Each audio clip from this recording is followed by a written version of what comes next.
Hey, Doc Testa here, Chief Health and Wellness Officer for Pine Pollen Superfoods and Train for Longevity. Today in this video, I want to talk about the function of zinc in our body and helping us maintain health and a healthy immune system. I put out regular videos like this weekly or more, so if you'd like to have access or info about health and wellness, please subscribe below and we'll get these out to you. Now let's get into this. Zinc. Zinc is found in all cells throughout the body. It's involved in the body's defense immune system function. And for it to work properly, it's involved in cell growth, cell division, wound healing, very important, and the breakdown of carbohydrates. Also involved very heavily in the sense of smell and the sense of taste.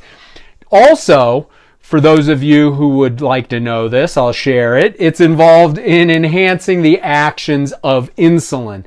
Now, zinc can be found in animal protein, right? And I know not everyone's an animal protein eater, and you don't have to be, but you can find it there and in higher levels in shellfish. Now, if you're a vegan or vegetarian, you can find this in raw seeds and nuts. You can find it in legumes like lentils and in whole grains. So you can get this in your diet across the spectrum of whether you're carnivore, paleo, pagan, vegan, or vegetarian. It's important to get in.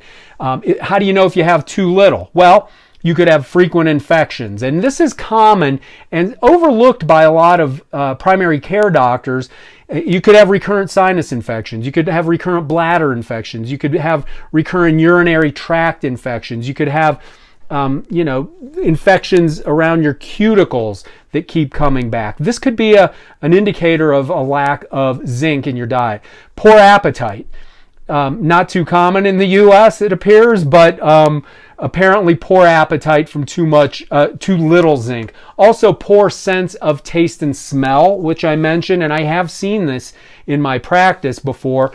Slow wound healing. And I had a patient once who had a lesion on his leg like this. They had done numerous skin grafts. They'd done oral antibiotics. They'd done IV antibiotics. Nothing was healing this thing up. I put him on zinc, and I'm not kidding you, within a week, this thing went from like this to like the size of a quarter. It made a huge difference. So non-healing lesions. Also, hypogonadism in males, so small testicles. And this can happen, and we're seeing more of this with cell hormone disruptive plastics and things in our environment. So this could also be playing a role. How do you know if you're getting too much zinc? Well, you're going to be getting too much if you're taking it orally in supplement form. You're taking it by itself and you're taking it somehow in a multivitamin or other things. And that's one way of getting way too much zinc. Now, you could, the immediate symptom is nausea. I've had this before, and vomiting, and diarrhea. Also, you can end up with copper and iron deficiencies if you're taking too much zinc orally. So you got to make sure you're looking at all sources before you decide to just start adding more things in. How much should you take? The recommended daily allowance is generally low in people. It's sort of the bare minimum you need to get by.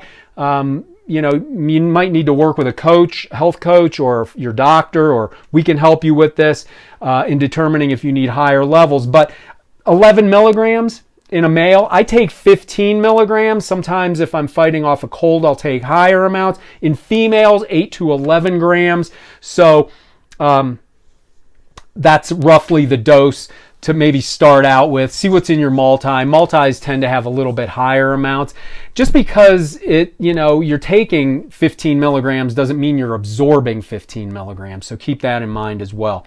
Now, some studies have shown that when taken for at least 5 months, zinc may reduce the risk of becoming sick with the common cold. I use it all year round, but I definitely make sure I'm on it during cold and flu seasons.